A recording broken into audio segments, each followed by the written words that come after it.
I could see the little legs on it, like little pods on the bottom. It was a saucer-shaped deal. When it got over the village, and it was gone out of sight.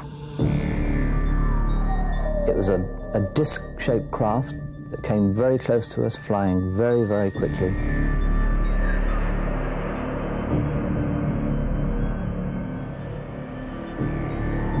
It appeared to be of a pyramid or tetrahedral shape, and it was observed by thousands of witnesses. I've seen it. I know what I've seen. I'm a believer in it.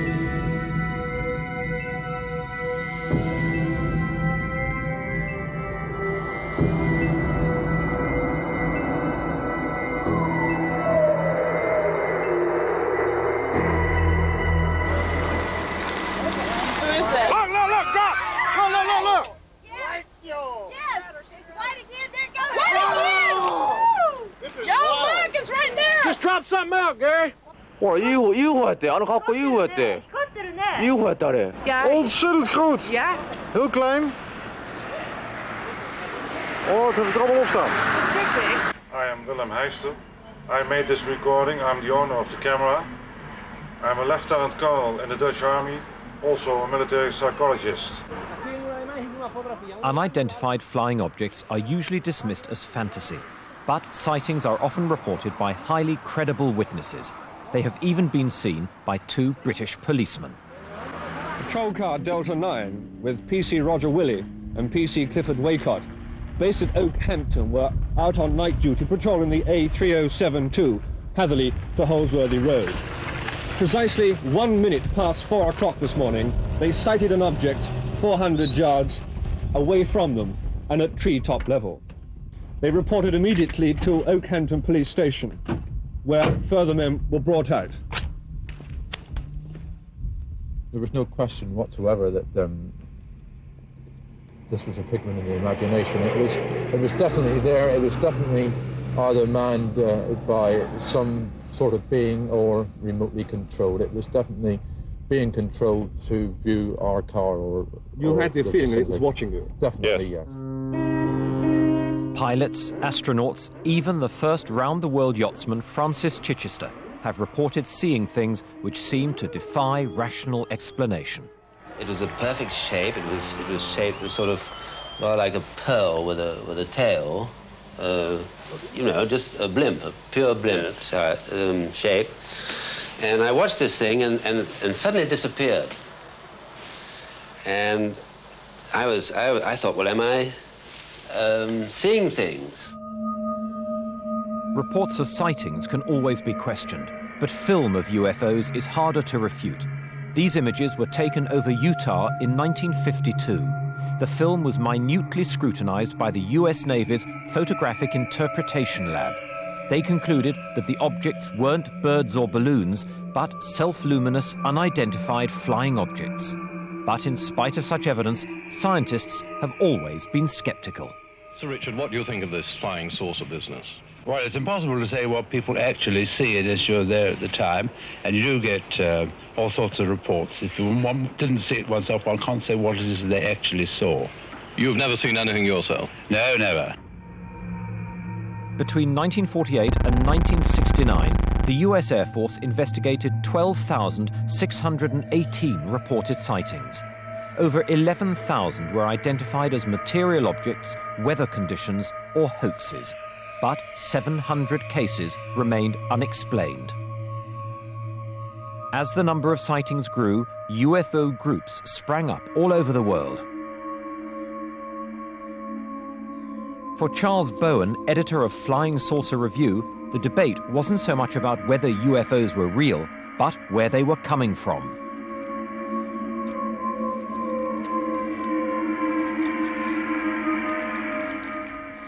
You don't think it's possible that they could come from another planet within our solar system? It is possible, but things seem to point otherwise. This means they've come a very long way. Indeed. You think this is still quite possible? This is several light years, isn't it, from the nearest? Well, we must get round to the way of thinking in terms of non-man-made machines, something more sophisticated than we have ever produced.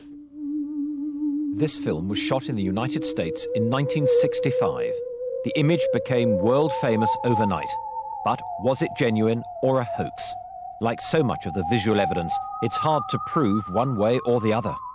Mr. Trench, most people like yourself who have come to believe in flying saucers seem to be, in a sense, uncritical, in that they say, right, we accept all the sighting reports we've seen, we accept the films we've been shown, but they haven't, on the whole, got their own first-hand experiences. Have you? Have I actually seen one? Yes, I have seen one. I saw one in 1963 in London from my flat. One that satisfied you beyond all reasonable doubt? Yes, to the best of my knowledge, it was nothing that could be rationally explained as being from this earth.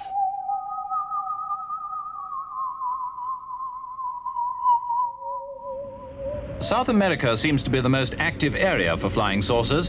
Ufologists believe the spacemen may even have bases there in the Mato Grosso and the Andes, and even underwater along the Atlantic coast of Patagonia. In France, an investigator discovered that reported sightings for one September night in 1963 fell in an absolutely straight line from Bayonne to Vichy. Ufologists have since used that method to work out two lines of orbit which, they reckon, link the areas of maximum flying saucer activity.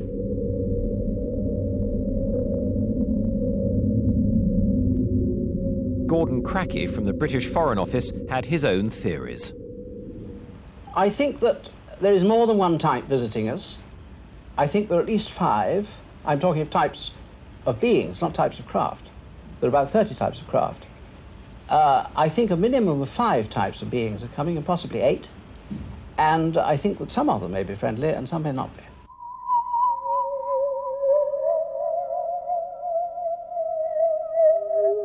There have been many actual shapes. The cigar shape, which are usually the parent craft. There have been disc shape, many disc shape. Tadpole, heel, like that in a man's shoe, bubble, triangular, and so on. The most disturbing theory of all is that the men in the flying saucers are our own descendants, perhaps centuries in the future, who found a way of breaking through the time barrier to visit their own past, which is our present.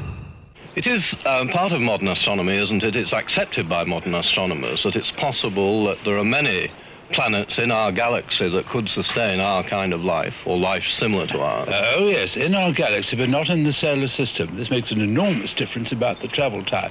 If the thing is many thousand light years away from here, or many million light years away from here, even if you move with the speed of light, you've got to be many million years old to get here. Friendly or not, in the United States, the military faced growing criticism from the public and the media for not taking the subject seriously. In 1966, the US Air Force tried to silence its critics by asking the University of Colorado to conduct the most exhaustive scientific study of the UFOs ever undertaken. Their aim was to put an end to speculation and clear the air of flying saucers once and for all.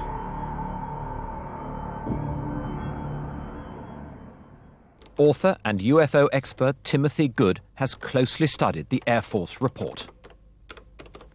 If you actually read the scientific study, which is a very, very long book, it's quite clear that a relatively large percentage of the cases investigated by specialists, by scientists, in specific disciplines, were unexplainable. I think something like 30% of the 117 cases examined by the Colorado University Commission were unexplainable.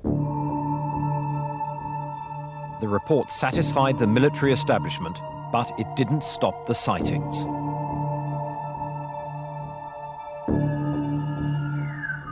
UFOs continue to be seen around the world, no more so than over the small English town of Warminster. During the 60s, it became the UFO capital of the world.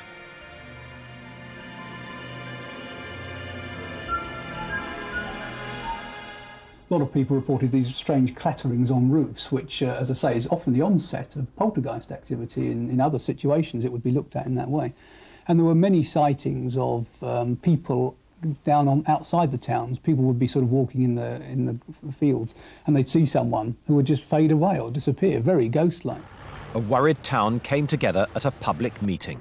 Firstly, let me thank you all for coming along this evening, and I hope what will prove a constructive meeting.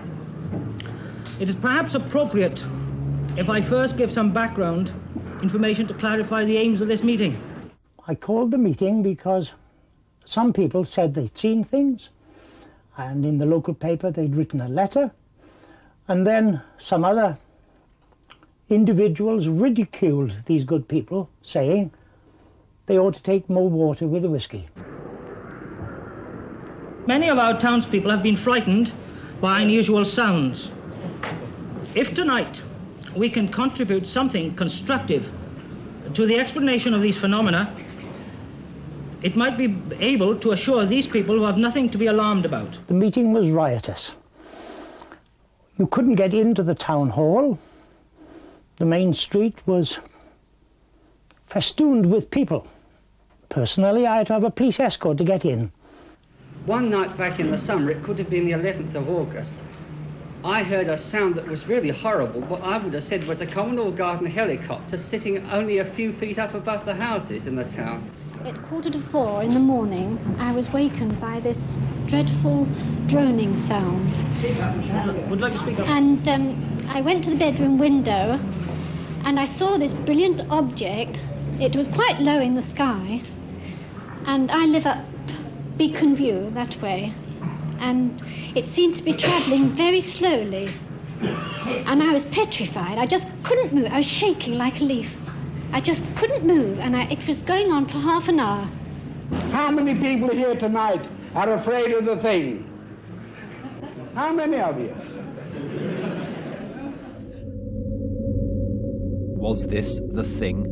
It was photographed over Warminster by a local boy, Gordon Faulkner.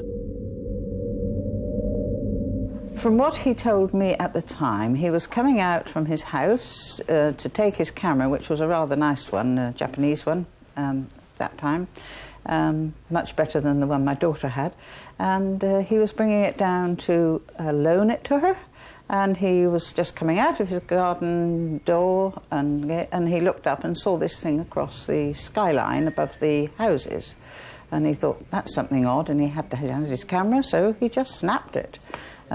Didn't really think any more about it, thought, well, it was odd, but when it was developed, of course, that was the photograph that was sort of accepted all the way round.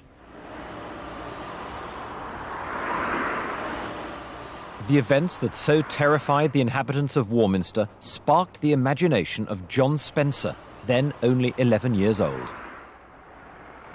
Now Vice President of the British UFO Research Association, he is still intrigued by the Warminster sightings. In terms of flying saucers pictures, it's about as good as they come, which is to say pretty bad. There's a general rule in flying saucers that the most clear pictures, usually eventually, you can find the strings that hold them up. The real ones do tend to be sort of pretty grainy, pretty blurred. Because by their nature, these things are reported as moving at high speed and often soundlessly and often surprisingly. So, you know, Gordon's account is pretty well a standard one, and the picture is not surprisingly very blurred. I have to say it's a very limited picture because there's nothing else in the picture at all to give it perspective or size or distance. As you know, almost every dimension of the thing is a guess. Armed to the teeth with sophisticated devices, the world's UFO enthusiasts flocked to Warminster.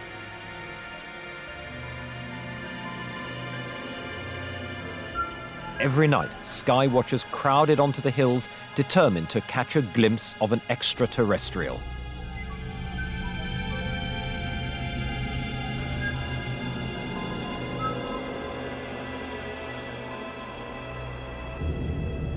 A local farmer, Molly Carey, got caught up in UFO mania. She took pity on frozen sky watchers, and her home often became an unofficial guest house.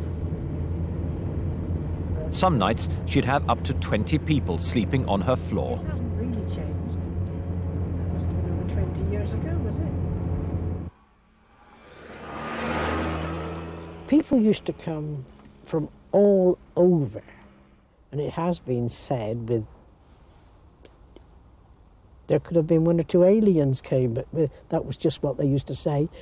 But they came from, and they were all ages, from the very young to the very old, all walks of life.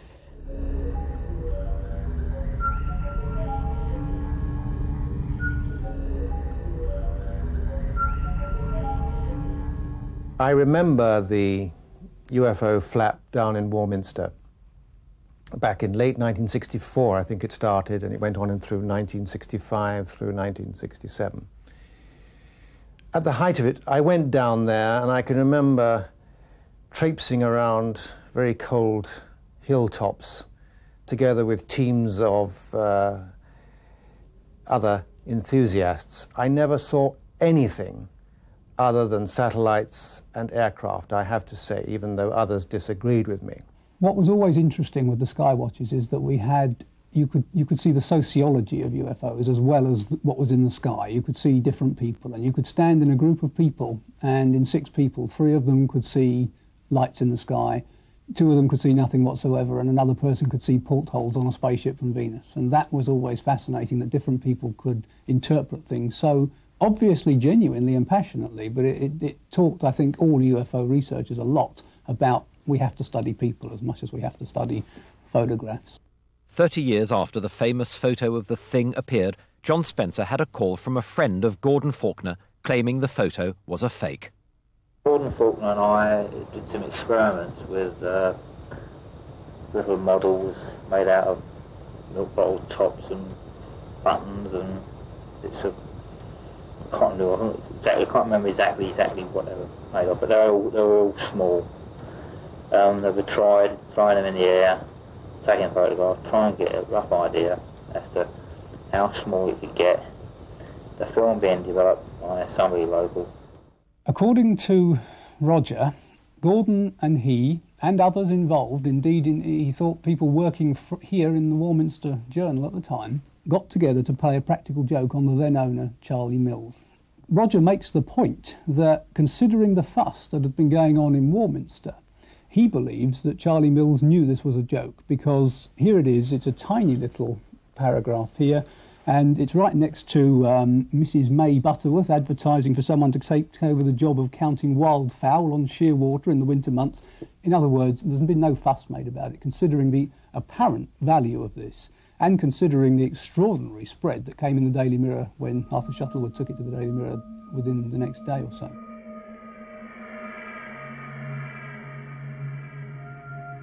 Gordon has always said that it was a genuine photograph, and I've never sort of disbelieved him, because he's a very keen photographer, does a great deal of photography. But I have never doubted him for one moment that he took a genuine photograph of something that was very odd at the time.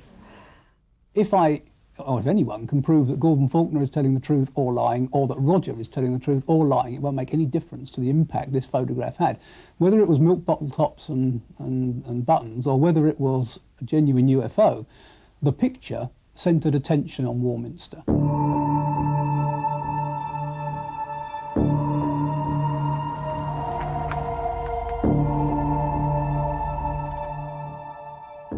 Over the years, the case for flying saucers has been dogged by hoaxes. This craft was seen by hundreds of witnesses who were convinced it was real.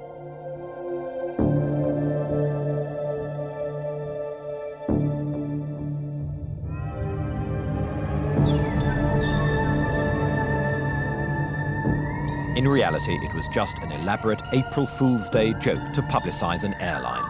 However, it showed just how easy it is to fool people into believing they have had a close encounter.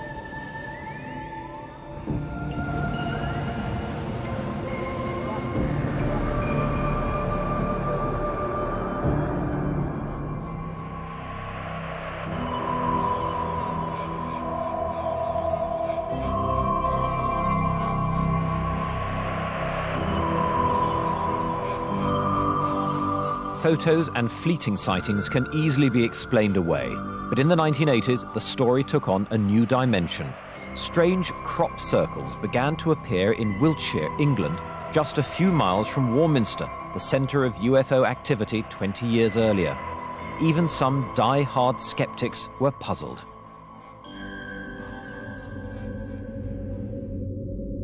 Ufologists looked towards the heavens for an extraterrestrial solution. They hoped to see circles being formed and catch a glimpse of what or who was creating them.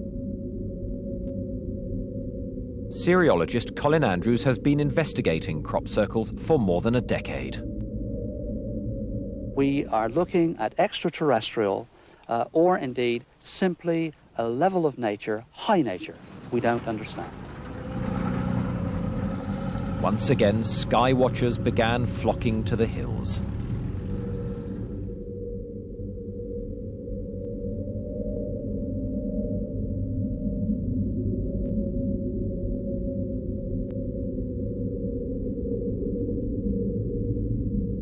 I believe that the UFO phenomena and the crop circles are totally connected, and it's to reawaken an ancient knowledge that we've forgotten.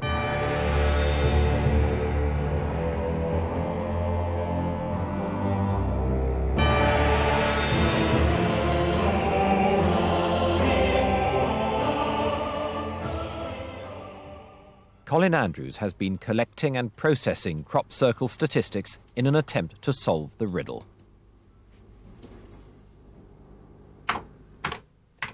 This is indeed a mystery. I've worked with at least 50 scientists and engineers on this over the last nearly 10 years, and there's nobody in the world that's anywhere near an answer to account for this.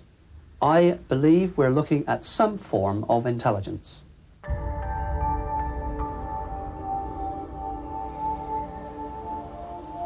In September 1991, Doug Bauer and Dave Chorley owned up to creating at least some of these mysterious patterns. We wanted to make the UFO societies think that a UFO had landed, you see. And after a few years, they didn't know whether to believe it or not. And as the years rolled by, we started doing certain patterns. And as you see today, we've got quite complicated in them. At certain times of your life, you love to take somebody for a ride, don't you? If it's not doing any harm. And I didn't see it doing any harm. A relationship was originally perceived between UFOs and crop circles. It was thought that the crop circles were UFO landing sites. Only at the very beginning, when the first sighting of a crop circle was found, it was circular, and it was UFO researchers that investigated it. If we believe the claims of Doug and Dave, who say that they actually manufactured crop circles, the first elaborate pattern that they went for was a sort of one major circle in the middle and 4 outriders at the edge. And they said that they deliberately created that in the shape of the lunar module to make it look like something had landed. The experts weren't so easily fooled. It's an obvious, I mean, it's absolutely obvious. This here, you see, it's not consistent at all with a genuine phenomenon. To this day, the crop circle controversy continues. An amateur cameraman captured on film this shiny object flying up from the corn. Could this be an extraterrestrial explanation for the crop circles? Let it go.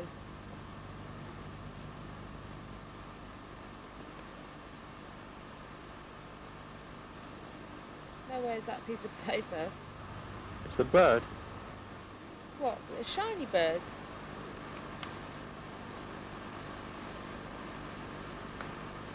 Where's it gone? Just there above that tractor. Oh. Tractor's stopped. The farmer too reported seeing a silver disc flying overhead.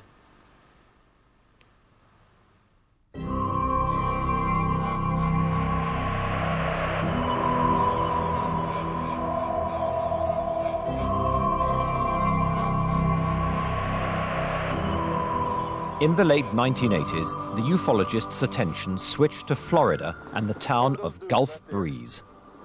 Over the dunes. Oh my God. There she is. There she is, right there. Oh my God. In 1987, this small coastal town in America was overtaken by UFO fever.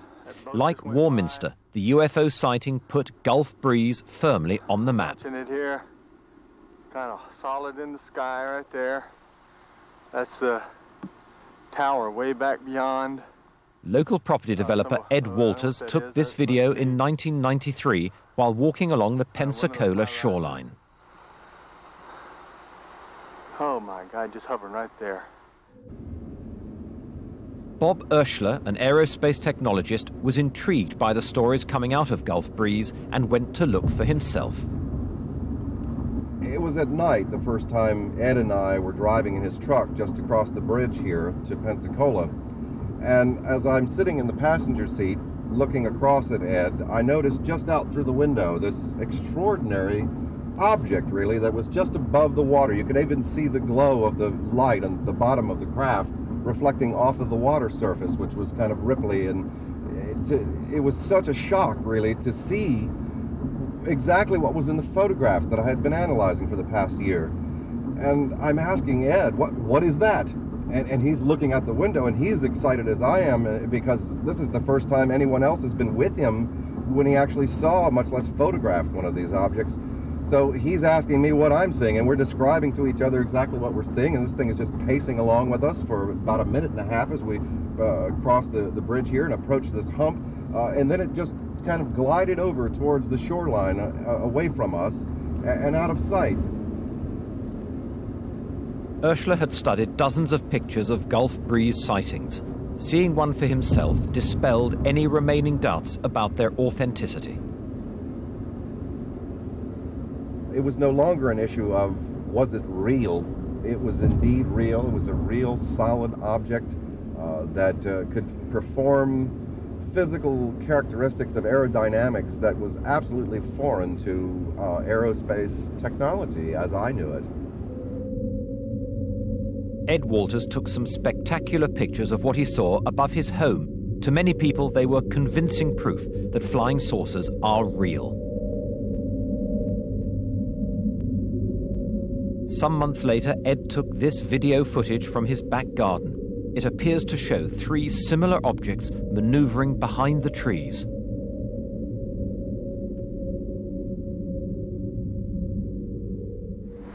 Oh, look, it's brighter. Some of his neighbors also captured extraordinary images. These were taken by Anne and Bruce Morrison.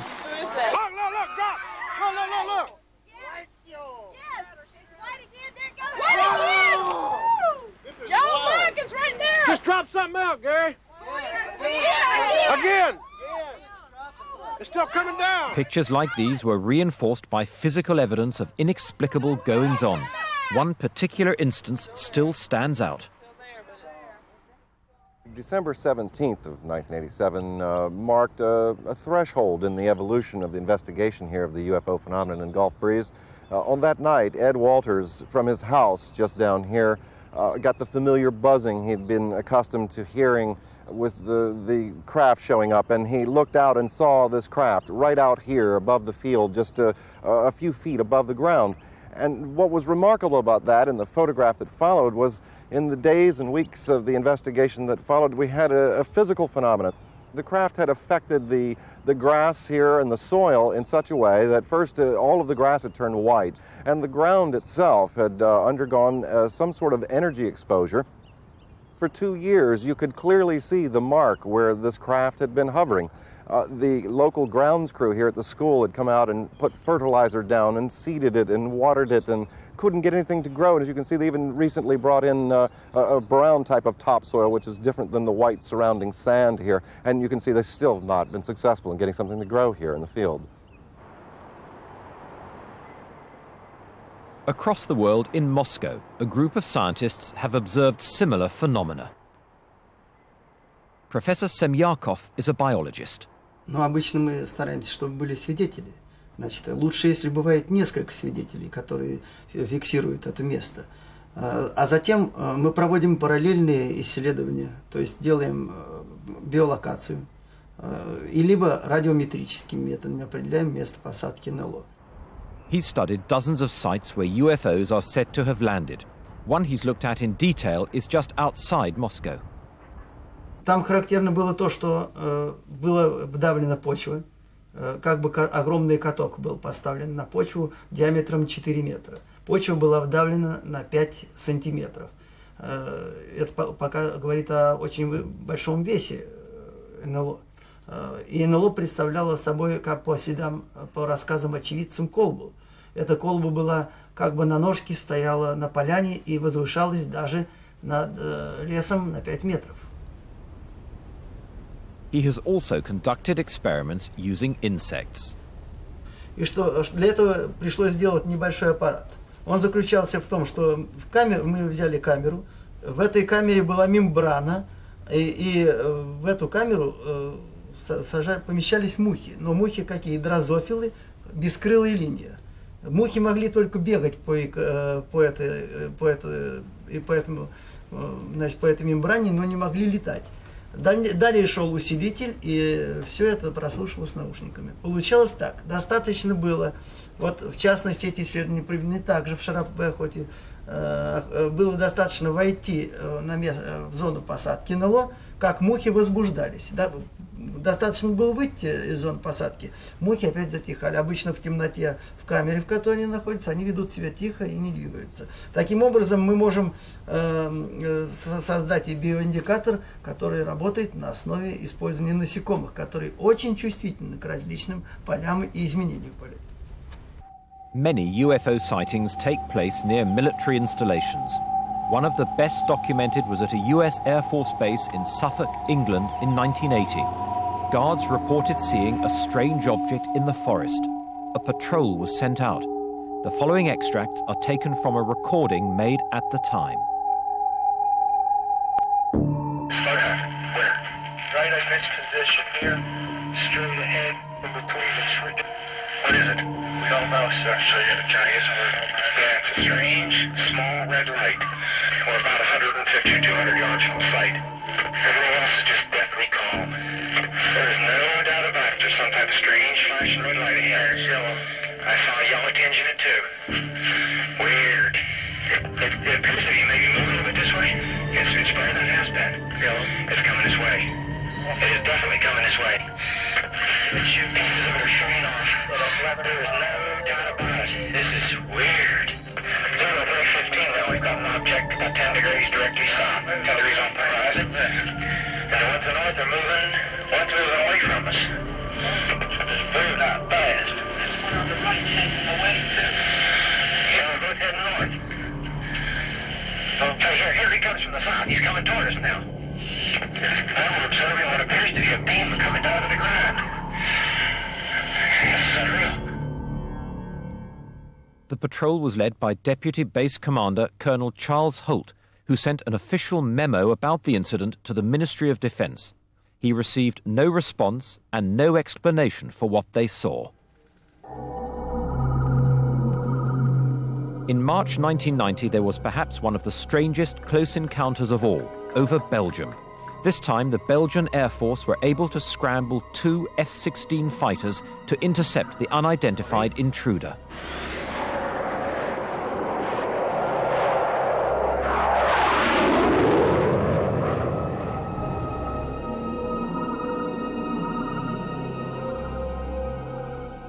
Closing on their target, the pilots locked their radar onto the object. Then something astonishing happened. Within a split second, it accelerated from 280 kilometers per hour to over 1,800 and dropped more than 1,000 meters in altitude.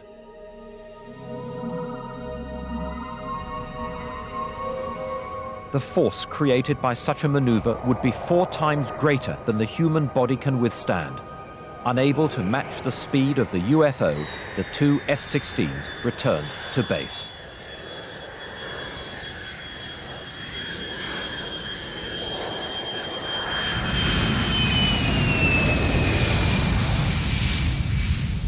But since the 1940s, over 3,500 pilots have reported seeing UFOs. Now retired, former British Airways captain Graham Shepherd can finally talk openly about his UFO experiences. On the 22nd of March 1967, we were returning from Gibraltar to London.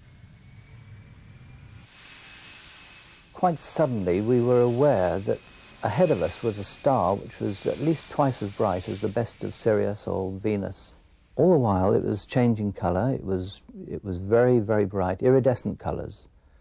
There were greens and blues, beautiful reds. And suddenly, everything happens. It started aerobating. It was moving around the sky, doing figures of 8. It was doing loops. It was manoeuvring at a rate which is impossible, in my view, for known aerodynamic laws.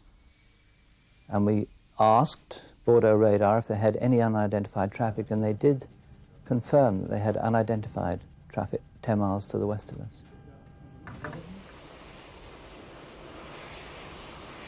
Sorry, Victor 139, thanks. Pilots, better than anybody else, know there is often a rational explanation for a phenomenon they see in the skies.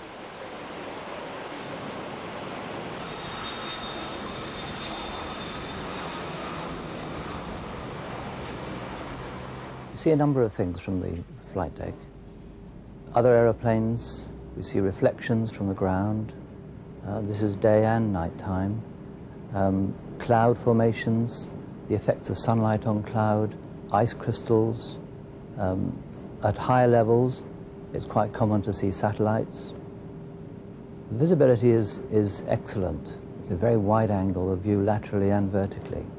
We run a very objective, continuous check, if you like, of things that appear outside the aeroplane. And in doing so for thousands and thousands of hours, one builds up quite a bank of experience. Graham's second sighting was even more dramatic. We were on a routine daylight flight back from Scotland to London Heathrow in a Vanguard, cruising at about 24,000 feet. We just transferred from the Scottish controller to the Preston radar controller, made our normal routine radio calls, and within minutes, the Preston radar controller alerted us. He told us we have opposite direction traffic in the airway, very fast moving, unknown. Immediately, of course, we looked out of the flight deck straight ahead of us to the 12 o'clock position, and into view came a disc-shaped craft.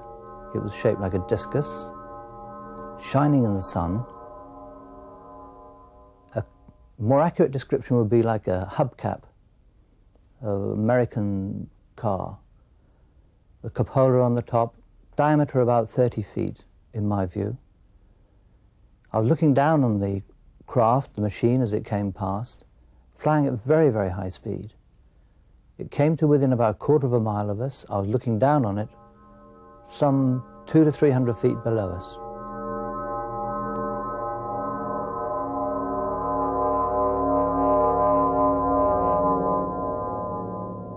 There are two very curious things. First of all, there was no shockwave from this machine. It was close enough, in my experience, it was close enough to give us quite a bump, a noise and a bang as the shockwave passed us. Secondly, we made no attempt to report an air mist, a near collision, or file an air safety report. So that not only us as a crew, but the Preston radar controller were aware that its strangeness didn't qualify it for an air miss or air safety report. 25 years on, I feel I've got a long and happy career behind me. And I feel so strongly that the whole subject is, and should be, in the public domain. So I broke ranks, if you like. I broke ranks and decided to talk about it openly to the media. British Airways were apoplectic, is the only word I can use. They gave me lengthy interviews, and they followed up the interviews with a letter which, in all fairness, does describe the conflict that does exist between a subject, the UFOs, which is on the fringe of believability, and the credibility of British Airways captains. British Airways want the least possible controversy. They don't want wacky captains. They don't want wacky crews. They don't want any of the aircrew involved with any subjects which have the slightest possibility of compromise. Since modern UFO sightings began, believers have accused politicians and the military of a cover-up. How much do you think governments have suppressed what they have seen, or what organs like the Air Forces have seen? It is something that I can't quite frankly prove. You think that the authorities really are suppressing the information? Not yes, suppressing, that's true, and not allowing their junior officials to know anything, so they can't tell lies anyway. 5, 4, 3, 2, 1, 0. All engine running.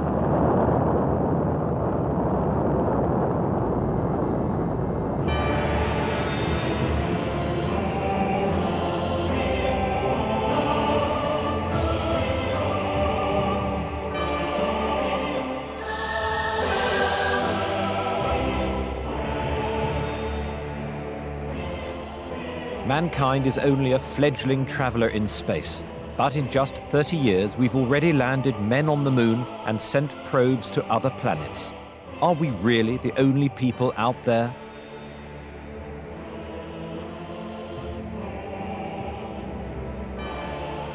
A number of astronauts in both the former Soviet Union and the United States are rumoured to have encountered UFOs.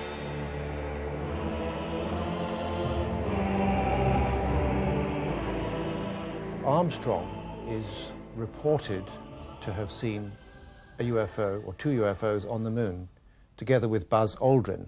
And a number of people from NASA have come forward with that story, including Maurice Chatelain, who was a communications specialist who helped design the Apollo spacecraft.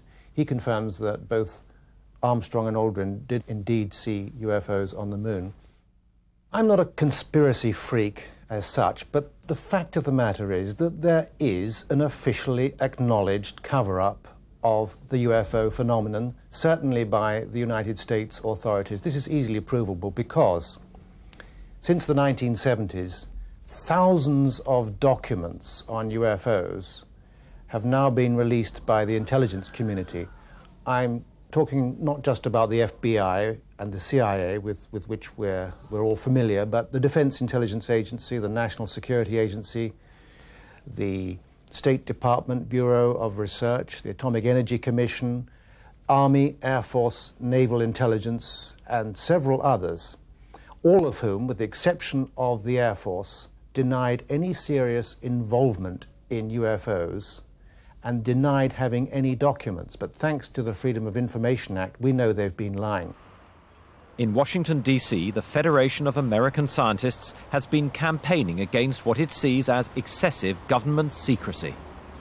One of the peculiar things about the secrecy problem is that no one really knows just how many classified documents there are. There is no inventory, there's no catalog or index. What we do know are bits and pieces of the problem, and the bits and pieces are quite sizable themselves. For example, the National Archives reports that it has more than 300 million pages of classified documents from before 1960 alone that are awaiting declassification review.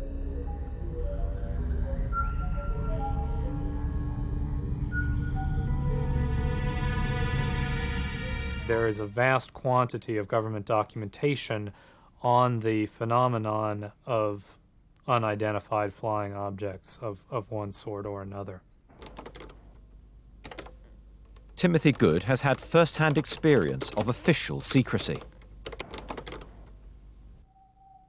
The object that I saw in the sky here in southeast London in 1980 first appeared as a bright point of light, just like Venus or a very bright star.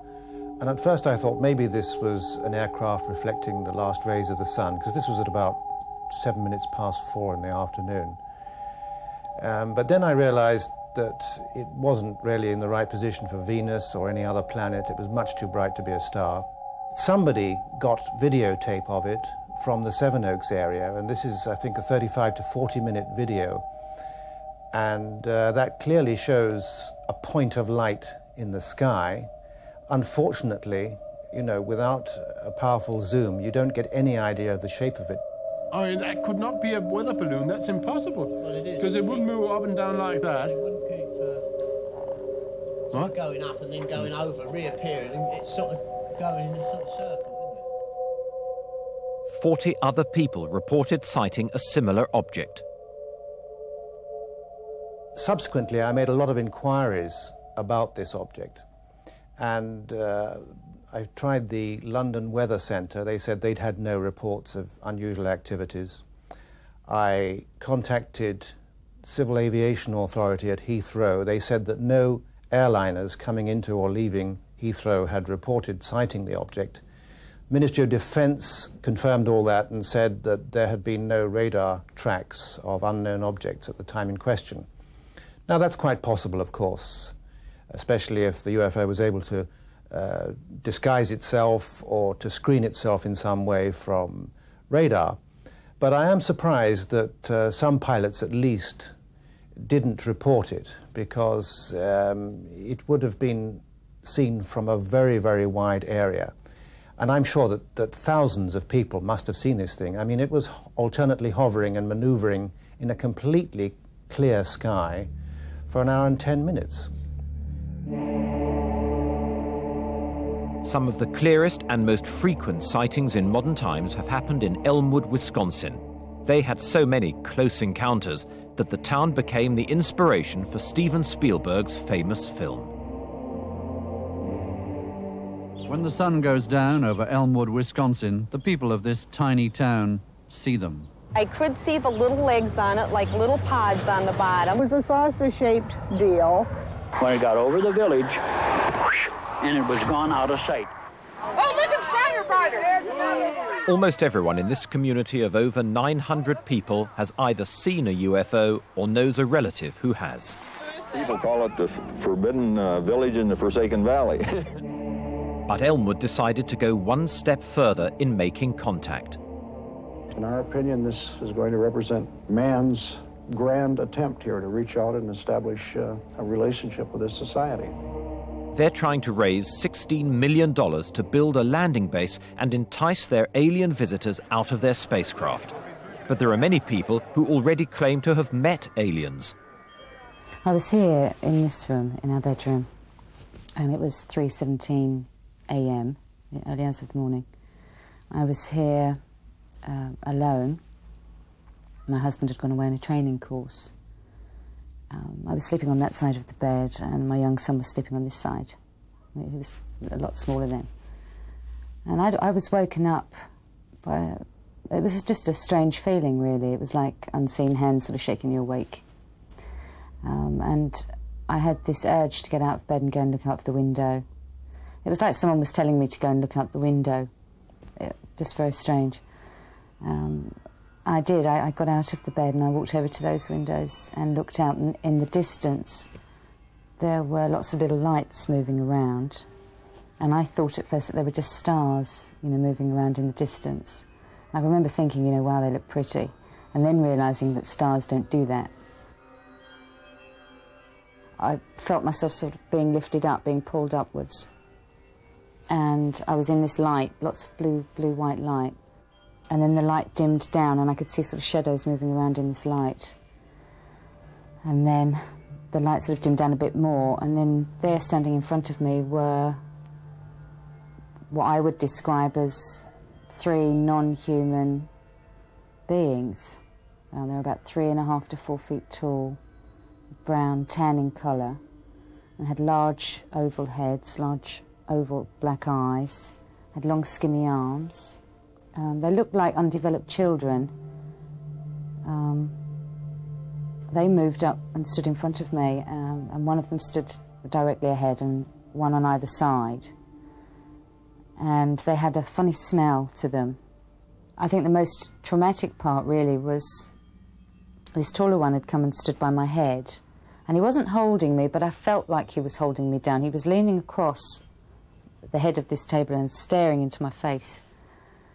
And I couldn't move. It was like all I could do was respond to him looking at me.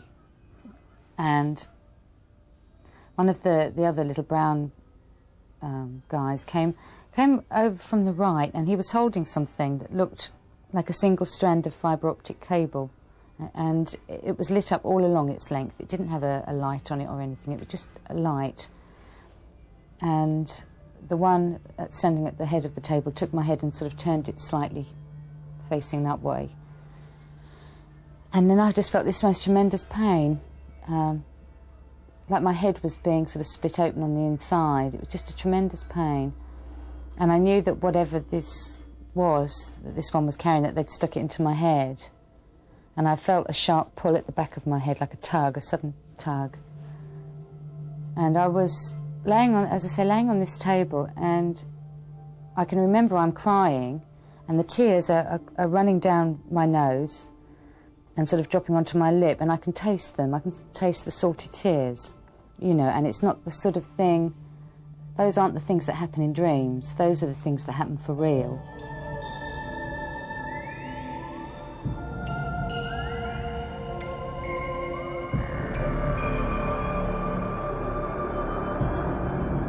I have experienced vivid dreams like, you know, everyone else, and they remain with you for a while. In fact, they're extremely vivid. But I have never ever woken up from such a dream or a nightmare with hair missing from the back of my head, a small hole in my navel that was leaking fluid, all the bruises where this, you know, pencil thing had touched me, and this overwhelming sort of memory of smells and sounds. You know, these are real, as I say, sort of this is real sensory input here, and you just don't get that in dreams. You know, this was real. Whatever level of reality it was definitely real. The nearest star to our planet is 40,000 light years away. Even if we had the technology to get there, none of us would survive the journey. In the 1960s, NASA established the search for extraterrestrial intelligence using huge dishes to scan the airwaves. But despite a few close calls, they're still waiting to hear that vital message from the stars.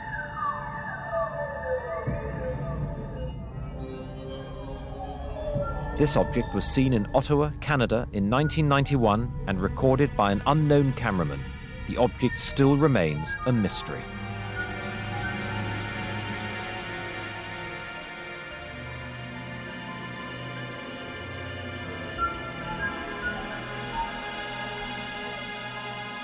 As the camera moves closer, we see what looks like the outline of a flying saucer.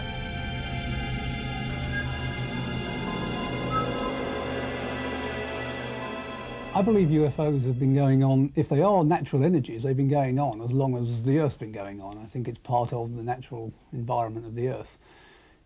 They got a name for themselves in 1947 when Kenneth Arnold saw some in Washington State, USA, and he used this phrase that they were moving like a saucer would if you skipped it across water, and the newspaper reporter then picked that up and used the term flying saucer. I've described that term, flying saucer, as the best advertising slogan in the world because people are still buying the product 40 years later, even though they don't know what they're buying. I'm convinced that there is a very fine line between fear of ridicule and official secrecy. And I'm sure that one of the reasons the authorities are loath to get involved in any public discussion of the phenomena is because they're afraid of looking stupid. In 1977, NASA launched the Voyager space probes on a mission to travel into infinity, deep space. On board, they carry a message from the human race.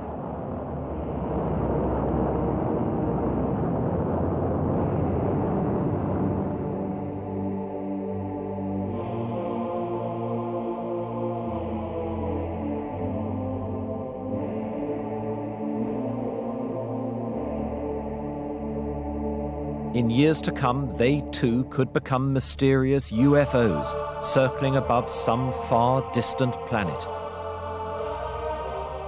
How will its inhabitants react to the idea that aliens have been exploring their world, investigating them?